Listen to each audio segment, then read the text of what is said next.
सई ने सम्राट का बर्थडे मनाकर दिया सभी को सरप्राइज।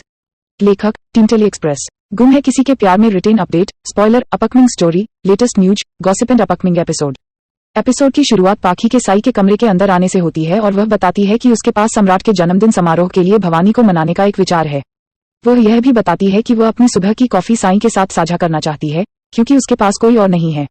वह यह कहते हुए साई को भावुक कर देती है कि कैसे वह सम्राट के साथ अपनी सुबह की कॉफी का आनंद लेती थी, जिस पर साई को पाखी के लिए बुरा लगता है और वह उसकी इच्छा पूरी करने के लिए सहमत हो जाती है। वे दोनों बिस्तर पर बैठ जाते हैं और सामान्य बातचीत करने लगते हैं। पाखी साई से सवाल करती है कि वह नौकरी और घर के काम दोनों को कैसे संभालती है, जिस पर वह यह कहते हुए मुस्कुराती है कि यह समय के साथ बेहतर होता जाता है। इधर साई ने पाखी को सूचित किया कि शुरुआत में यह कठिन था लेकिन उसके निरंतर प्रयासों ने इसे सार्थक बना दिया। वह बताती है कि उसके पास घर और ऑफिस दोनों कामों में अच्छी होने के अलावा और कोई चारा नहीं था। पाखी फिर पूछती है कि क्या विराट ऑफिस गया। साई उसे उलझन में देखती है, जिस पर पाखी स्पष्ट करती है कि वह सामान्य रूप से यह पूछ रही है। तभी विराट अपने कंबल के साथ कमरे के अंदर आ जाता है।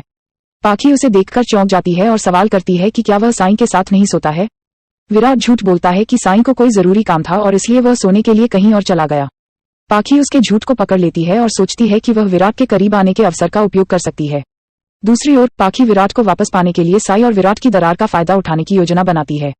फिर वह उनके कमरे से निकल जाती है और भवानी से बात करने जाती है। वह उसे चाय परोसती है, जिस पर भवानी गुस्सा हो जाती है और उसे बाहर जाने के लिए कहती है।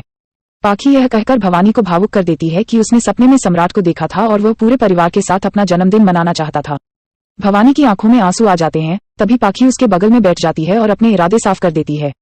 वह कहती है कि वह कभी भी साई के बच्चे को चोट नहीं पहुंचाना चाहती थी और बताती है कि वह समझती है कि भवानी इसके नुकसान से बहुत प्रभावित है।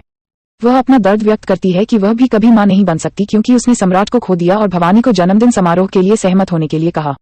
आगे भवानी पाखी के अनुरोध से सहमत होती है। वहीं निनाद अपनी चिंता अश्विनी से साझा करता है। वे दोनों साई और विराट के बीच की समस्याओं के बारे में बात करते हैं। निनाद कहता है कि विराट केवल अपने बच्चे को स्वाभाविक रूप से चाहता है, लेकिन यह संभव नहीं है। वह कहती है कि साई भी दुखी है लेकिन अपना दर्द नहीं दिखा रही है। अश्विनी कहती है कि साई को ऐसे में विराट की जरूरत है। अश्विनी कहती है कि उसे पाखी के व्यवहार पर शक है, जिस पर निनाद उससे सहमत होता है।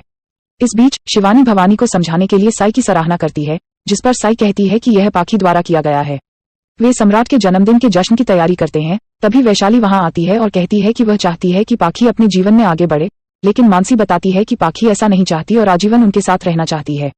इसके बाद वैशाली पाखी को फुसफुसाती है कि उसने उसके निर्देशों के अनुसार किया है। वहीं पाखी की साड़ी में आग लग जाती है और विराट अपनी जान जोखिम में डालकर उसे बचा लेता है। इस बीच पाखी सम्राट से माफी मांगती है और कहती है कि वह उसके साथ अपने जीवन में आगे बढ़ना चाहती थी, लेकिन उसने उसे छोड़ दिया और इसलिए उसके पास विराट के पास वापस जाने के अलावा और कोई विकल्प नहीं है।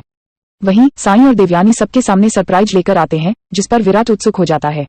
प्रीकैप। साई ने विराट को अपने बिस्तर पर सोने के लिए कहा और कहा कि वह किसी और कमरे में चली जाएगी। विराट उसे रोकता है और कहता है कि उसके सरप्राइज ने उसे अपनी गलती का एहसास कराया और उसे अपने साथ सोने के लिए कहा। साई खुश हो जाती है। तभी पाखी उस कमरे में जाती है जहां विराट सोता था और उसे न पाकर चिंतित हो जाती है। वह यह सोचकर परेशान हो जाती है कि साई और विराट के बीच के मतभेद खत्म हो गए हैं।